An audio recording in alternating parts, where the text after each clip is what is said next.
मारो इसे और मारो इसे, ये इसी लायक है। अरे मारो यार। सरपंच जी, कालिया को चोरी करते हुए हम सब ने रंगे हाथ पकड़ा है। अब इसे गांव से बाहर निकाल देने में ही हम सबकी भलाई है। तो देर किस बात की है, अभी इसे धक्के मार के इस गांव के बाहर का रास्ता दिखा दो। अरे सरपंच जी, ऐसा मत करिए, मुझे एक मौका और दीजिए, मैं दोबारा कभी चोरी नहीं करूंगा। लेकिन गांव वाले उसकी एक नहीं सुनते और उसे मार मार के गांव की सीमा के बाहर निकाल देते हैं। मेरी कमर दर्द के मारे मेरी जान निकली जा रही है। कमबख्तों ने जम के धुलाई की है मेरी। अरे भगवान करे इनके गांव में भूचाल आ जाए, धरती फट जाए और सब गांव वाले उसमें समा जाए। चलते चलते कालिया जंगल में पहुंच जाता है। उसे वहां एक प्रयोगशाला दिखाई देती है।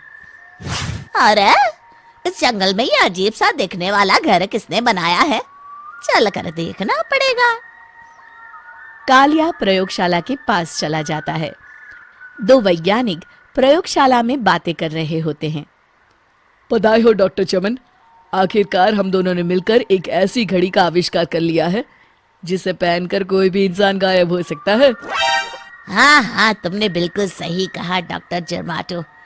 अब कल सुबह ही हम इस जंगल से निकल जाएंगे, लेकिन उससे पहले आज रात के खाने का बंदोबस्त करते हैं।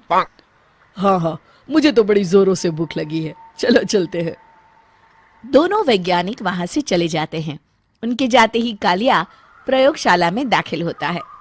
अच्छा तो ये बात है। कालिया बड़े से कांच के अंदर रखी घड़ी को बाहर निकाल लेता है और अपनी कलाई पर बांध लेता है। फिर घड़ी में लगा बटन दबा देता है। कालिया को एक जोरदार झटका लगता है। कालिया अपने आप को आईने में देखता है तो उसका पूरा शरीर पूरी तरह से गायब हो चुका होता है। अब तो जो चाहे वो कर सकता हूँ। सबसे पहले मैं उन सभी को सबक सिखाऊंगा। गांव वालों, मैं आ रहा हूँ। कालिया गांव की ओर चल पड़ता है। थोड़ी देर के बाद दोनों वैज्ञानिक वहां आते हैं। अरे ये क्या, लगता है कोई हमारी घड़ी चुरा कर ले गया है। ये देखो पैरों के निशान। अब क्या होगा, अगर वो घड़ी किसी गलत हाथों में पड़ गई तो अनर्थ हो जाएगा। तुम चिंता मत करो, हमारी घड़ी में जो बैटरी लगी है ना, वो सिर्फ 24 घंटे चलेगी। उसके बाद वो घड़ी काम करना बंद कर देगी।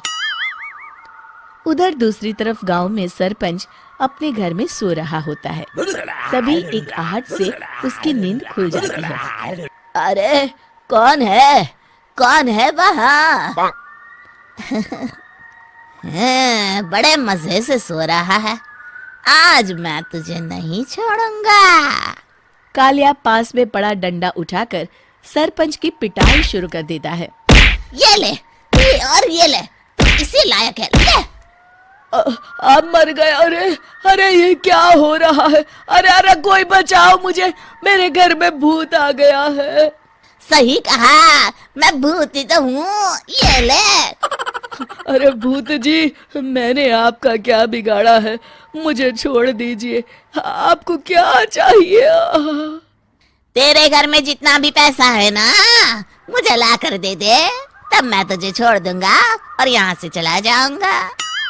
सरपंच अपनी तिजोरी से पैसे निकालकर एक बड़े कपड़े में बांधकर जमीन पर रख देता है और कालिया वो सारा पैसा लेकर वहां से चला जाता है। दूसरी तरफ जमींदार गांव के चौराहे पर खड़ा कुछ लोगों से बात कर रहा होता है। इस कमीने जमींदार ने भी मुझे बहुत पीटा था, इससे भी बदला लेना तो बनता है। हाँ? जमींदार अचानक अपने आप को चांटे मारने लगता है। अरे भाई ये क्या हो रहा है? जमींदार साहब अब ठीक तो है ना? अरे मुझे नहीं पता भाई।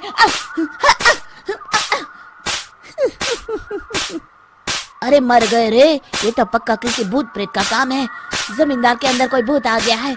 इससे पहले कि ये हमारे अंदर आ जाए, मनोहर भाई अपनी जान बचानी है तो भागो यहाँ से। ये क्या? अरे बाप रे बाप, मुझे तो भूतों से बड़ा डर लगता है। मैं तो चला यहाँ से। अगली सुबह इस घटना से पूरे गांव में दहशत फैल जाती है। सभी गांव वाले आपस में बात करने लगते हैं। अरे भाई, पता नहीं कहाँ से हमारे गांव में एक भूत आ गया है। उसने कल रात को सरपंच और जमींदार की खूब पिटाई की और उनके सारे पैसे भी लेकर चला गया। हाँ भाई हाँ, ये भूत तो मुझे बड़ा अजीब लगता है। मेरी समझ में नहीं आता कि भूत उन पैसों का करेगा क्या। अरे तेल में पकोड़े बना के तलेगा बेवकूफ। इस बात की चिंता करके कहीं वो भूत हमारे घर में ना आ जाए। तुम बिल्कुल सही कह रहे हो आर्या, मैं भी इसी बात से घबरा रहा हूँ। अच्छा, अब मैं अपने घर जा रहा हूँ। तुम सब भी अपने अपने घर चले जाओ। उस भूत का कोई भरोसा नहीं है। हाँ। तीनों वहां से चले जाते हैं। दूसरी तरफ कालिया सारे पैसों को एक खंडर में छुपा देता है। इतने सारे रुपए तो मैंने अपनी पूरी जिंदगी में एक साथ कभी नहीं देखे। इस तरह कुछ दिनों में मैं अमीर बन जाऊंगा। आज मैं उस मोटे बब्बन को अपना शिकार बनाऊंगा। सुना है दहेज में बहुत सारे पैसे और गहने मिले हैं उसे। रात होते ही कालिया बब्बन के घर में घुस जाता है। हाँ, मिल गई तिजोरी। अब जल्दी से इसे खोलकर सारे पैसे निकाल लेता हूँ। अरे खुल जा खुल जा। खुल गई। कालिया पैसे थैले में भर ही रहा था कि तभी बब्बन उसके बगल में आकर खड़ा हो जाता है। भाई क्या कर रहा है? हाँ? अरे हट। अरे तेरी इतनी हिम्मत, मैं तेरे सामने खड़ा हूँ और तू फिर भी मेरी तिजोरी से पैसे चुरा रहा है। अरे मैं तो गायब हूँ, तू मुझे कैसे देख रहा है? कालिया अपनी घड़ी को देखता है। अरे इसे क्या हो गया है? हाय, लगता है बैटरी खत्म हो गई। अच्छा, तो आज मैं तेरी बैटरी अच्छे से चार्ज कर देता हूँ। अरे भाग्यवान, जरा मेरा डंडा तो लाना। ये मोटा मुझे नहीं छोड़ेगा। अरे भागो। कालिया भागकर घर के बाहर जाता है। बाहर सभी गांव वाले हाथ में डंडा लिए खड़े होते हैं। अच्छा, तो तू वो भूत है? मुझे माफ कर दीजिए सरपंच जी, मैं आपके और जमींदार जी के सारे पैसे लौटा दूंगा और आज ही हमेशा के लिए ये गांव छोड़कर चला जाऊंगा। शिक्षा, बुराई ज्यादा दिन की मेहमान नहीं होती, एक दिन उसका अंत हो